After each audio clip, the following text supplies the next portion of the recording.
now to the man who tried to assassinate President Ronald Reagan back in 1981. This morning, he's a free man.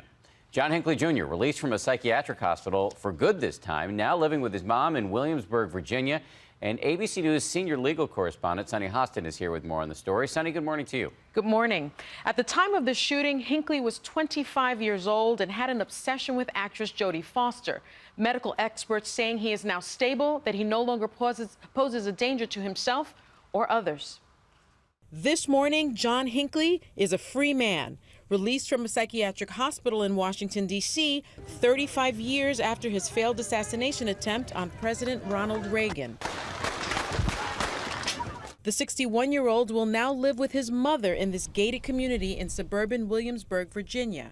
I would feel very differently about this if I had to live on the same street as he did. Hinkley was found not guilty by reason of insanity after firing his revolver 6 times at Reagan, injuring the president and press secretary James Brady. But in July, a federal judge ruled that the would-be assassin is no longer a danger to himself or the public. His attorney telling ABC News, Hinkley continues to regret the suffering he caused others. Because Mr. Hinkley has shown the court that he can obey by the rules and regulations set out by the judge. It's time to try and see how he does on his own without coming back to St. Elizabeth. Hinkley may have a number of privileges in his new life, including a driver's license and freedom to travel alone within 30 miles of his home.